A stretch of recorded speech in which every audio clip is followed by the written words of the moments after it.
right, it's the crossover. Let's welcome in Mark Willard and Dan Dibley, and Evan Giddings is in for Daryl the Guru Johnson today. What's up, gents? Yeah, boys, what's going on? How we doing? Doing well. I was having a good day till I walked in and saw this over my right shoulder. What happened? What the hell is this? We got easel up here. Oh no, that's been up there since the what morning is show. that? Yeah.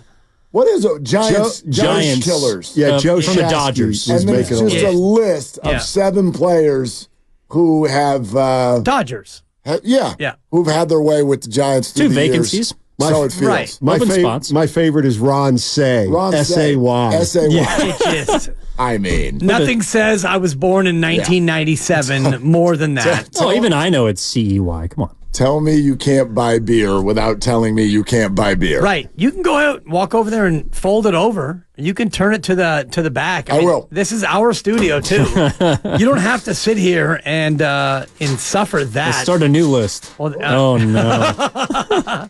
That's a failure. Yeah, win the day. I like that. Yeah. Okay. There you go. Yeah. Win the day. Win the day. I feel better. Win the big day. Coming in here on a 4-game win streak, looking at a big board that says Giant Killers. Get out of here. Get the hell out of here with that. I mean, yeah, Brenton Doyle, geez. take a seat. Yeah. Your guy, Matos, is on pace to have 7,000 RBI this year. Can he So get National League Player of the Week? Look out, Hack Wilson. Okay. He's coming for you. 2 guys just Hack got Player of the Wilson. Week. One of them's name is Aaron Google it. Judge. The other one is Luis Matos. Like 2 Right. home runs that year. Right. It's about time your guy brought him brought him up. Wow. I mean, you know. Speaking of looking over your shoulder, Ryan McKenna's coming. Oh, yeah. Let's go. Why did that bother? I heard you guys talking about that. Why did that bother you? Because I didn't understand what for. Just claiming a player. You lose an outfielder, you get another outfielder. I just got Ty Jerome flashbacks. That's what I got. Look, if they call him up and start starting him, then you got issues. But look, they just lost 3 outfielders. Right. They lost 3 outfielders to injury. You got to get outfielders. So that's all. One's coming back. One's coming back, right?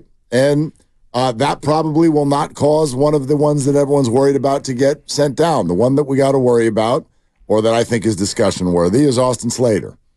When he's ready, what do you do? Well, adios, muchachos. Adios, pelota. And I don't know if his nickname is Pelota, but we can call him Pelota. And it's adios, pelota. Well, what happens when Conforto comes back, though? Then you have more outfielders again. Like they're not going to. He's the one who's going to start, though. Yeah, he stays. stays. No, I know he does. And who then doesn't play? Is it Ramos? Simple as that? No, I don't think it's as simple as that at all. I mean, Conforto and Yaz are both left-handed hitters. There's room for movement out there. There's a DH. There's a lot. I mean, obviously that's Soler on almost every night, but he's probably not going to play every day. Right. But I mean, he still plays. He's certainly going to play against lefties at a minimum.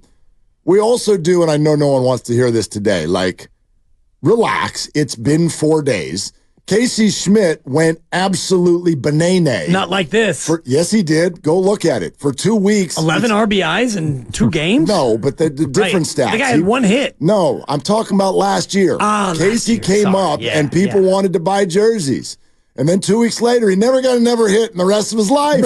Right. So, I'm excited too, but they've got to do more than hit Rocky pitching for a weekend before we decide to cut every other player that's been in the outfield all year. That's all I'm saying. Right. But if if you have a guy who has been bad, and I know it's only been, 45 plate appearances and he's hurt, Austin Slater, it might be a spot where when you get somebody, when he gets healthy, you might have to make a choice and he might be the one. Yeah, that's different. He asked about Conforto. The Slater one Conforto's here. Slater's the one. And I don't know when he's due back, and we'll get more, right? Each day that goes by, right? Let's see the Pittsburgh series. Let's see the Mets series. Let's see how it's going. The one that's also, infield might be more interesting than outfield. Luciano's the one I think you can make the case where you're just let it play. Let's see what happens, because I would argue, what's the alternative? Michael Conforto is a very good baseball player. So the alternative is a very good baseball player. What's the alternative to Luciano? I think you could take some bumps and bruises there and let him play the year. But that, again, he's had, he had a few doubles over the weekend. Right. Let's see what it looks like. What do you do with Nick Ahmed then? Well, I mean, back up. I mean, ideally, he shouldn't have beat him out in the first place. Like, he wasn't brought in, I think, to be the starting shortstop. He was brought in to be given a chance, and he went crazy in spring. I don't agree with that. I think he was brought in because they did not like what they were looking at with Marco Luciano. Remember, he was brought in about 2.5 weeks before opening day, and it's because they knew. They felt Marco wasn't ready. We'll see if they were wrong. I think the bigger deal for Marco at shortstop is shortstop, not the bat. Right. He looked good over the weekend, though. He looked fine. At shortstop. He looked fine. And yep. I wonder if, how he gets from he's not ready in late March to now in early May. Oh, now you're ready. I mean, well, we were forced into it. Right. All three of these guys, you were forced to bring them up. But if he looks ready now, and he looks like a fine shortstop to me. Then he stays. Right. But, was he actually ready in March? And, I don't know. It comes down to their ability to identify what they think is ready versus not ready. Well, baseball's so quirky, too, right? Like, I know, here's what I would sort of take issue with the front office and the way they've brought these guys up or not. Their philosophy has been stated as, we want the guy to dominate the lower level before we move him up. We want them to force their way up. Okay, sounds like a fair philosophy, but it's baseball. So when you're down in Sacramento for 6 weeks and maybe you're hitting line drives that just aren't finding holes or whatever. What was Marco hitting? 270? Yep. Not bad, but not great. One homer. Right. So it's like, okay, you haven't been great, but it's baseball. It's not like basketball where you can just see it. Like, are you affecting the winning of the game or not? Baseball, you go through the ups, the downs, you find holes, you don't find holes. Again, what's the alternative? And Nick Ahmed is a fine fielding shortstop, but he does not have much of a bat. I would argue, though, Luciano has not dominated a level since he was 17. Yeah, because he hasn't stayed healthy for a year. But they've continued to move him up. Yep. So why not continue to do the same thing? I mean, Matos is hitting 210 in Sacramento. I'm agreeing with you. That's what I'm saying. Like, I did not understand why Luciano did not win the opening day job. They said at the end of last year that they were going to give him the opening day job. That's why Brandon Crawford wasn't brought back. And then they didn't do it. And I don't know that they've really given publicly a reason as to why. And right now that's looking like a poor decision. Yeah, but also I'm not sure if I wonder why Thairo Estrada can't play shortstop. I wonder why they can't find different ways to piece that position together instead of saying a guy who wasn't largely on a team last year. It's still, Ahmed's got a good glove. He's a serviceable player. But why I didn't think that guy should be the number one is because, if you're Luciano, that should be someone you can ideally beat out. You'd think. You would hope. You'd think. So that gives me pause, yes, about Luciano, but also how much faith they're willing to put in some of these younger players as a whole. And I think it does beg the question of what happens, or I should say what the front office does when they have all their vets back. Because the big reason why they're 6 games below 500 is because of the vets. It wasn't because of these young players. They brought them up after they started getting hurt, after guys stopped performing. Well, now they're starting to win a little bit. So how much rope do you give them as opposed to players that put you at 19 and 25?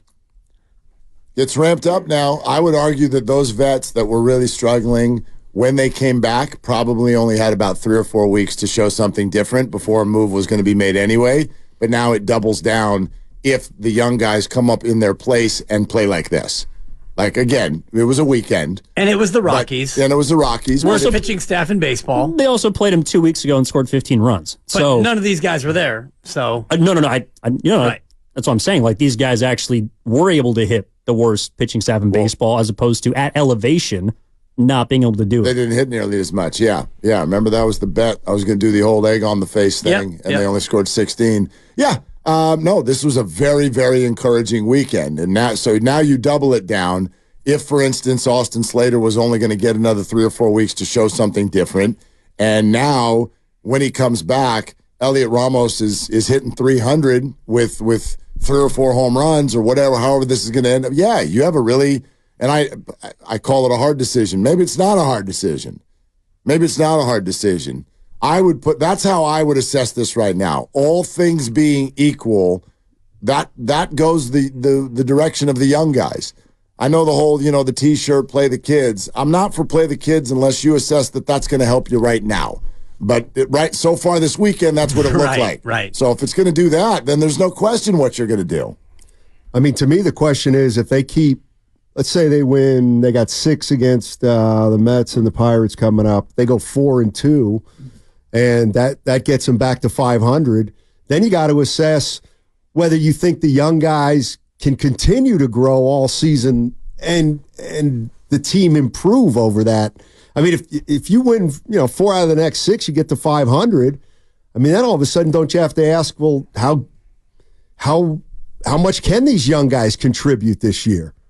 Yes, maybe they're going to be an integral part of the team. They could be, and if they are, then it's a win. But the only downside is if you start to DFA some of your veterans, then you don't really have that fallback plan. If, like Mark's talking about, Matos or Ramos, they fall into Casey Schmidt land where all of a sudden now you're being overmatched and, Slater is gone because you DFA'd him and Ahmed's gone and Luciano is struggling, then what's your fallback plan?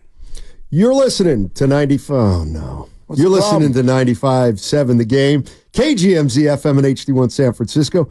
I didn't have the right sheet. Did you forget Always the name live of the station? on the free Odyssey app, Twitch and YouTube, powered by First NorCal Credit Union. I just have not memorized that.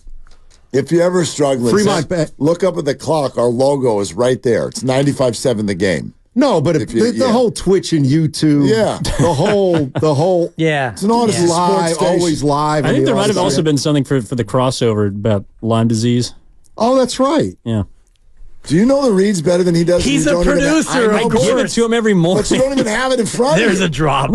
Hey, Willard, did you know it's tick season? I did. Lyme disease is transmitted through the bite of infected ticks. Visit Atco Pest Control's website today to learn more and take control at AtcoPestControl.com. You hate to see Jesus Aguilar. What are we talking about? You hate to see a young person stepping in like that. That's all right. That's a damn shame. Yeah. Man, Jeff Garcia stepped in it. Yeah. Boy, that's a damn shame. I mean, you didn't mess up as bad as Denver did last night, am I right? Yeah, up 20. Let me ask you this. You're a young reporter, and you're always asking the hard question. Oh, yeah. Was that a clown question to ask him about, like, man, is it extra? I don't even know what the exact question was, but how do you absorb a 20-point defeat or 20-point loss? And, I mean, he blew up at the reporter, which, your emotions are your own. I'm not mad at him for that, but the question, what do you think? The question was not a clown question, but I will say if you listen to the remainder of the interview of Malone, by the end of it, you're left feeling like, okay, you just had a moment. I mean, he sore loser. You're listening to the team in the background of the cut, celebrating your gym. You're pissed off. You've blown a 20-point lead. And he's also, he wears his emotions on his sleeves. But I will say by the end, you heard him talk about how great Minnesota is as a franchise. He gave flowers to Chris Finch, Anthony Edwards. He went basically down the roster.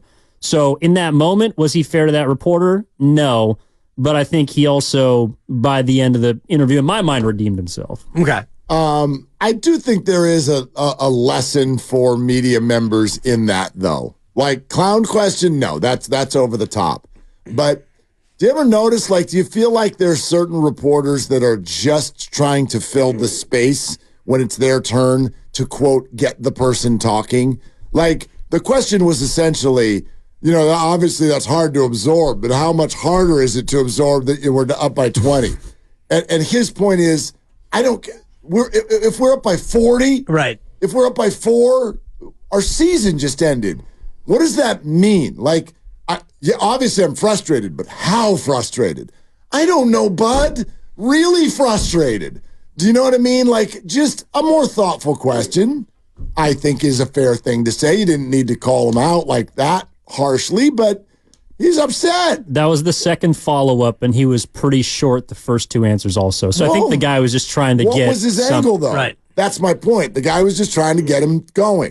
But you have to ask the question, right? But he didn't ask it. That's not a great question. It's not a great question. Hey, bud, that sucked. How much did it suck? I don't know. Big suck. I don't know. What are they supposed to say? You could ask something better than that. Have you blown a 20-point lead in Game 7 before?